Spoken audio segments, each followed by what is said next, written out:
तो रूस यूक्रेन के बीच तबाही की जंग जारी है। पूरी दुनिया की नजर इस पर टिकी हुई है कि युद्ध आखिर कब खत्म होगा। लेकिन ये युद्ध जल्द थमता तो नजर बिल्कुल नहीं आ रहा है, क्योंकि इस जंग में यूक्रेन के खिलाफ उतर चुके हैं नॉर्थ कोरिया के सैनिक। जंग में किम जोंग के कूदने का मतलब है कोई खौफनाक प्लान, यानी कि कोई बड़ा प्लान।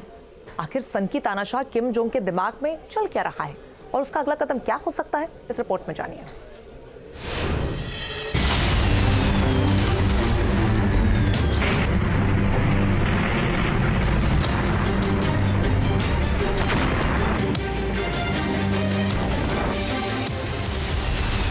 पौने 3 साल से जंग की आग धधक रही है।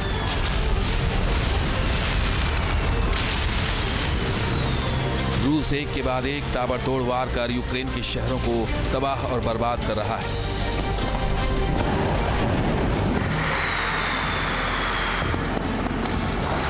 उन्हें नेस्त नाबूद कर रहा है, तो पश्चिमी देशों की मदद से यूक्रेन भी विध्वंसक हथियारों से रूस को दहलाने में कोई कसर नहीं छोड़ा। लेकिन इस तबाही की आग को भड़काने मैदान जंग में कूद पड़ा है नॉर्थ कोरिया का सन की तानाशाह किम जोंग। रूस की ओर से यूक्रेन के खिलाफ जंग में उतर चुके हैं नॉर्थ कोरिया के सैनिक। किम जोंग की फौज पुतिन का साथ देने यूक्रेनी सैनिकों से भिड़ चुकी है। युद्ध में अब जेलेंस्की की चुनौती और भी बढ़ गई है। आखिर किम जोंग ने यूक्रेन के खिलाफ क्यों उतारे अपने सैनिक? आखिर नॉर्थ कोरिया रूस की क्यों कर रहा है मदद? और इस फैसले के पीछे किम का क्या है खौफनाक प्लान? इन सवालों का जवाब जानने से पहले देखिए किस तरह यूक्रेनी सैनिकों से हुई नॉर्थ कोरियाई फौज की भिड़ंत। दावा है कि नॉर्थ कोरिया के सैनिक साइबेरिया की तरफ से आए और यूक्रेनी सैनिकों से भीषण जंग हुई। दावा है कि रूस के समर्थन में नॉर्थ कोरिया के करीब 12,000 सैनिक मौजूद हैं।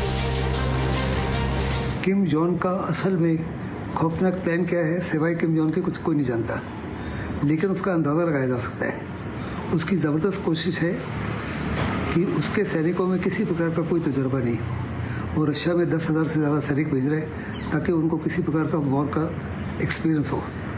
दूसरा, उसने कई हजार, दसियों हजार आर्टिलरी और टैंक शेल दिए रशिया को। यूक्रेन के खिलाफ नॉर्थ कोरिया की यह फौज यूं ही जंग में नहीं उतरी है। उन्हें युद्ध के लिए पूरी तरह से तैयार किया गया है। रूस में ट्रेनिंग कैंप में किम जोंग के सैनिकों की पूरी ट्रेनिंग हुई है। रूसी सैनिकों के साथ वो पूरी तरह से घुल मिल जाएं और दुश्मन सैनिकों को भी न भनक लग सके, इसलिए उनका हुलिया हूबहू रूसी सैनिकों जैसा दिया गया है। नॉर्थ कोरिया के सैनिकों की ट्रेनिंग पूर्वी साइबेरिया इलाके बुराटिया में की गई है और यहाँ से सीधे ट्रेनिंग लेने के बाद ये यूक्रेन के खिलाफ मैदान में उतरे। यूक्रेन और नॉर्थ कोरिया सैनिकों की जबरदस्त भिड़ंत हुई है, जिसकी तस्दीक खुद यूक्रेन के राष्ट्रपति जेलेंस्की ने की है। साथ ही इसकी निंदा करते हुए पुतिन और किम जोंग को चुनौती भी दे डाली है। उत्तर कोरियाई सैनिकों के साथ पहली लड़ाई ने दुनिया में अस्थिरता का नया अध्याय खोल दिया है। दुनिया के साथ मिलकर हमें ये सुनिश्चित करने के लिए सब कुछ करना चाहिए कि युद्ध को वास्तविक रूप से बढ़ाने की दिशा में रूस का ये कदम पुतिन के लिए और उत्तर कोरिया के लिए हारने वाला बन जाए। किम जोंग ने यूक्रेन के खिलाफ जंग में अपने सैनिक उतार दिए हैं, लेकिन किम जोंग के हथियार तो पहले से ही यूक्रेन में तबाही मचा रहे हैं। नॉर्थ कोरिया ने रूस को ballistic missile, anti tank rocket, 13,000 से ज्यादा कंटेनर रूस को सप्लाई किए थे। आखिर यूक्रेन के खिलाफ क्यों जंग में उतरा नॉर्थ कोरिया? क्या इसके पीछे वजह सिर्फ रूस से दोस्ती निभाने की है? तो ऐसा बिल्कुल भी नहीं। किम जोंग इस जंग के बहाने एक तीर से 2 निशाने लगा रहा है। किम जोंग पुतिन से अपना पुराना याराना तो निभा रहा है, तो वहीं इस जंग से अपना फायदा भी देख रहा है।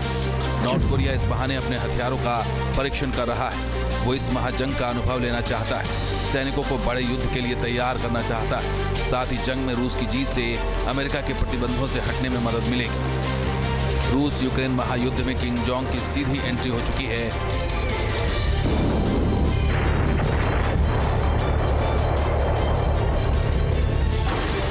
हर वक्त दुनिया को परमाणु हमले की धमकी देने वाले किम जोंग की जंग में कूदने का मकसद चिंगारी और भी भड़केगी। Team news nation. News nation अब व्हाट्सएप पर खबरों के ताजा अपडेट के लिए न्यूज नेशन के इस QR कोड को स्कैन करें।